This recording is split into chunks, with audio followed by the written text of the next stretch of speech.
مساء الجمال على اخواتي الغاليين، وحشتوني جدا ورمضان كريم وكل سنة وانتم طيبين. طبعا صوتي متغير وعندي دور برد شديد. الحمد لله على كل حال.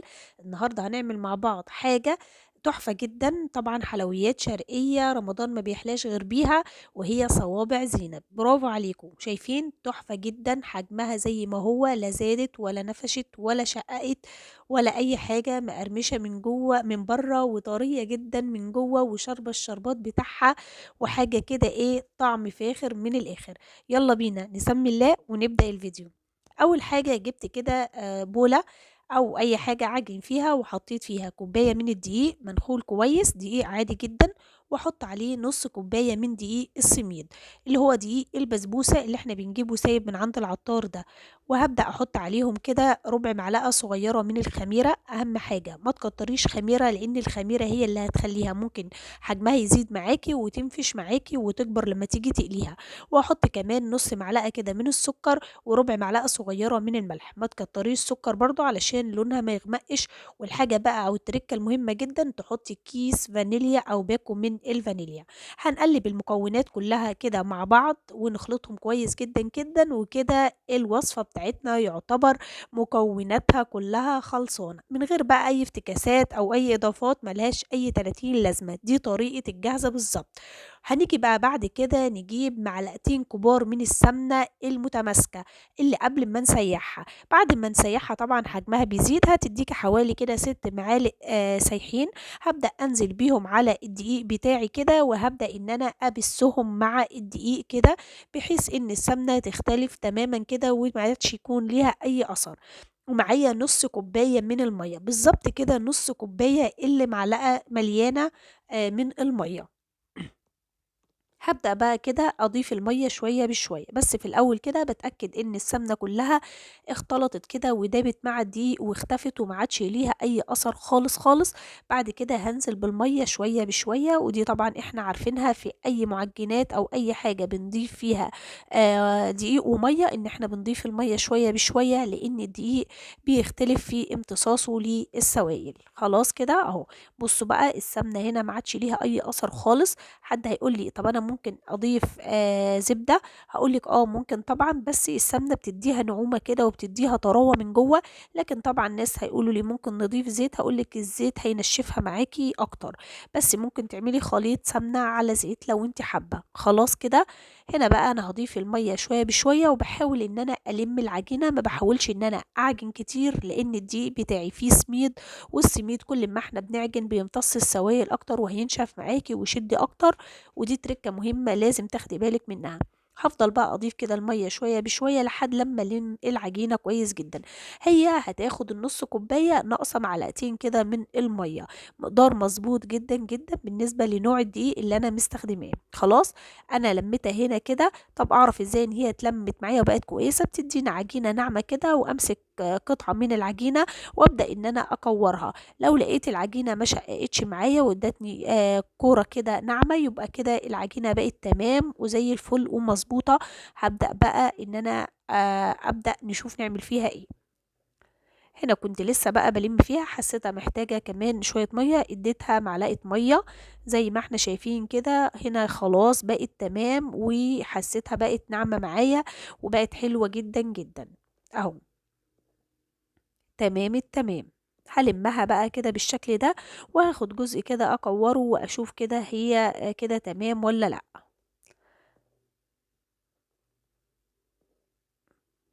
تمام التمام.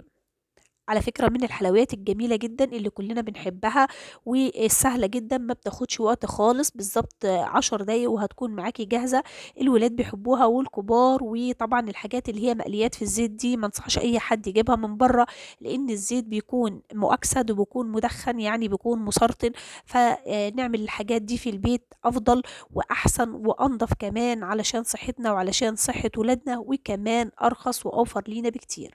هنا بقى أنا خلّصتها، هابدأ إن أنا أسيبها تريّح لمدة 10 دقايق كده، بس عَبَل لمّا أجهّز بقى السيرم أو الشراب بتاعنا، ونشوف إحنا هنشكّلها على إيه. طبعًا الشربات بتاعنا سيرم تقيل بارد، يعني كوبايتين سكر على كوباية مية وعصرة ليمونة، ونرفعهم على النار ونحط عليهم نص معلقة من السمنة البلدي وكمان كيس فانيليا، ويبقى معانا جاهز تمام كده.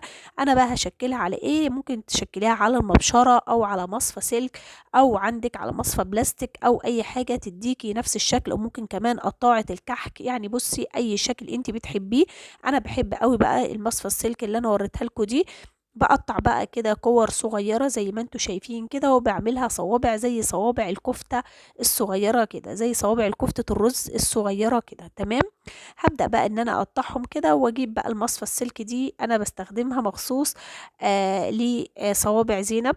زي ما انتوا شايفين كده، بصوا اهو بيعملها كده بتديني الشكل حلو قوي قوي، وبتطلع مظبوطة جدا جدا جدا. بصوا اهي حلوة قوي قوي كده، جميلة. هابدأ بقى إن أنا أعمل كده صوابع، بس عايزة أقول لِك على حاجة لازم تاخدي بالِك منها، إن أنتِ لو أنتِ عاملة كمية كبيرة، أنا عشان عاملة كوباية واحدة بس، هاقطّعها كلّها لإنها مش مستاهلة إن أنا أقسمها على مراحل، لإنها شوية صغيرة، وكمان أنا هاقليهم في طاسة واسعة أو طاسة كبيرة. لكن لو أنتِ عاملة كمية كبيرة أو هتقلي في طاسة صغيرة شوية، أو اللي أنتِ لوحدِك وما فيش حد هيساعدِك مثلًا، فأنتِ لازم إن أنتِ تشكّلي شوية صغيّرين وبعدين تقليهم، وبعدين ترفعي الزيت من على النار، وبعدين ترجعي تشكّلي الشوية الباقيين، لإن ببساطة العجينة بتاعتنا فيها خميرة، فأنتِ لو شكّلتيها كلّها مرّة واحدة وسبتيها شوية يعني فترة طويلة متشكّلة، هتلاقيها نفشت معاكِ وزادت وخمرت معاكِ، وحجمها هيتضاعف ومش هتبقى مضبوطة، وهتقولي أنا السبب. فدي تريكات مهمة لازم تاخدي بالِك منها. أمال هاعمل فيها إيه؟ هتكوريها وتسيبيها متكورة زي ما هي كده، وتقلي الجزء اللي أنتِ شكلتيه، وبعد كده ترفعي الزيت من على النار وتسيبيه يهدى، وترجعي كمان تشكلي الجزء التاني. أنا بقى هاشكّل الجزء كده كلّه بالشكل اللي أنتم شايفينه ده، لإن طبعًا هي الكمية مش مستاهلة إن أنا أعملها على مرتين ولا حاجة، لكن طبعًا لو أنتِ عاملة كمية كبيرة لازم تعملي اللي أنا باقول لِك عليه، وتاخدي بالِك من التركة المهمة دي. ما بتاخدش وقت، ولو عندِك بقى الولاد طبعًا هيساعدوكِ ويعملوا معاكِ. أنا بنوتي بصراحة بتحب تعملها أوي، أوي، ووقفت عملت معايا، كنت أنا باقلي أو باحمّرها وهي كانت بتحطها في الشربات بتاعها. بتحب أوي تعملها وبتحب تساعدني فيها، وبيحبوا ياكلوها جدًا، جدًا، لإن هُم اللي طلبوها مني. وبالهنا والشفا، عايزة أقول لكم خلصت في ساعتها، يعني تحفة، تحفة، تحفة. أهو خلّصنا بقى كده الكمية، هاخد بقى الكمية بتاعتي دي وحاطة زيت على النار، باسيب الزيت يسخن كويس جدًا. أهم حاجة الزيت يكون سخن جامد، يعني مش سخن أوي اللي هو محروق، لأ لازم يسخن. أختبره إزاي؟ أجيب حتة عجينة صغيرة كده وأحطها في الزيت بتاعي، لو العجينة نزلت في قعر الزيت يبقى هي كده لسه محتاج كمان شوية. أهو بُصّوا أنا حطيت حتة صغننة خالص كده، فلو نزلت كده يبقى لسه شوية. طب لمّا تطفو بقى على سطح الزيت كده، هتشوفوا دلوقتي هتطلع كده وتعمل فقاقيع كده وتطفو على السطح زي ما إحنا شايفين بقى كده دلوقتي. كده الزيت بقى مناسب جدًا إن إحنا ننزل بصوابع زينب فيه، ودي درجة الحرارة المضبوطة. هابدأ بقى أسمي الله وأنزل معايا بصوابع زينب، وهتشوفوا دلوقتي إن الصابع لا هيكبر ولا حجمه هيزيد، ولا الرسمة بتاعتي هتختلف، ولا طبعًا هيشقّق ولا أي حاجة خالص، وده علامة إن طبعًا العجينة بتاعتي ناجحة مليون المِيّة. حطيت بقى الكمية بتاعتي زي ما إحنا شايفين كده، وبابدأ بقى إن أنا أول ما أحس إن هي اصفرّت كده أقلبها على الجنب التاني، وأفضل أقلّب فيها كده يمين وشمال. التقليب ده هيخلّيها كإني باسويها على مرحلتين، يعني هيخلّيها لِك مقرمشة كده من برّه كده وطرية من جوّه. وهنا كنت باورّيكم السيرم أو الشراب، لإن أنا طبعًا من عادتي في رمضان باجهّز السيرم قبلها بيوم والّا حاجة، وباحطّه كده عندي في برطمان أو في بولة وأحطّه في التلاجة، بحيث إن أنا لو عايزة أي سيرم بقى كنافة، لقطايف، صوابع زينب، لأي حلويات شرقي أو أي حلويات بتحب السيرم أو الشربات التقيل البارد يكون جاهز وموجود عندي على طول. بُصّوا هنا بقى بابدأ إن أنا أقلّبه كده من وقت للتاني على كل الجوانب، علشان تاخد اللون الدهبي التحفة المميز اللي هي بتتميز بيه. وعايزة أقول لكم إن مش بتشرب زيت خالص، خالص، الزيت زي ما هو، وهتشوفوا دلوقتي الكمية مش هتقل معايا ولا أي حاجة خالص، خالص. يعني جربوها كده بقلب جامد. طبعًا أنا باقلي أهو وما سرّعتش الفيديو ولا مشيته ولا أي حاجة علشان تلاحظوا هل مثلًا الحجم زاد معايا، هل شقّق، هل الرسمة اختلفت، هل أي حاجة من الحاجات دي والّا لأ. بافضل بقى أقلِّب فيها كده، إيدي فيها يمين وشمال كده، ودي ترِكّة مهمة جدًا، جدًا، علشان تاخد كلّها لون متساوي أو لون متناسق زي ما إحنا شايفين كده. تمام التمام. أول بقى ما تبتدي تاخد معايا اللون الجميل ده، بابدأ إن أنا أخرّجها، شايفين اللون حلو إزاي؟ خرّجتها بس في طبق كده علشان يعني لو فيها زيوت أو أي حاجة، وبعد كده هانزل فيها في السيرم أو الشربات التقيل البارد بتاعنا. خلاص كده، أهو. بدأت بقى إن أنا أخرّجها، بُصّوا اللون تحفة، الإضاءة هي اللي مفتحة اللون، أنا كنت باقرّب لكم الطبق كده علشان تشوفوا اللون الجميل بتاعها كده. فاضل معايا كمان رصّة كده هاحطهم بقى فيها وكده خلّصنا الكمية كلّها. باقول لكم ما بتاخدش وقت نهائي، سهلة وسريعة واقتصادية وموفّرة، وبترمي معاكِ كمان كمية كبيرة تنفع بقى في العزومات، وتنفع كده لو أنتِ الولاد عايزين حاجة مسكّرة ومكسّلة تعملي. خلاص كده، أهو نزلت بقى بالكمية بالباقية كده، وهاحط بقى الباقي في الشراب. باسيبه قد إيه في الشراب؟ باسيبه كده حوالي 3 دقايق في الشربات التقيل، وبعد كده باخرّجهم بقى في مصفى. ليه مصفى؟ عشان المصفى هتساعد في التخلُّص من كمية السيرم أو من كمية الشراب الزيادة. خلاص كده، أهو.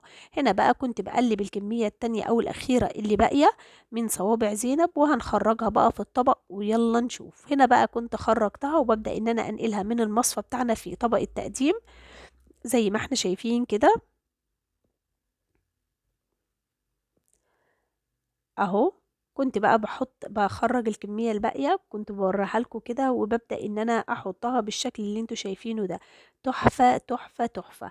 بجد يا جماعة خطيرة، لازم تجرّبوها. ومين مننا ما بيحبش بقى صوابع زينب؟ اللي بيحبها كده يكتب لي في الكومنتات، واللي جرّبها بالطريقة بتاعتي دي يقول لي رأيه فيها إيه، لإن أنا عملتها معاكم قبل كده في رمضان اللي فات بنفس الطريقة، وعجبت الناس كلّها. أتمنى تجرّبوها وتقولوا لي رأيكم فيها إيه في الكومنتات. وما تنسوش بقى اللايك والشير والاشتراك في القناة وتفعلوا الجرس للكل علشان يوصلكم مني كل جديد.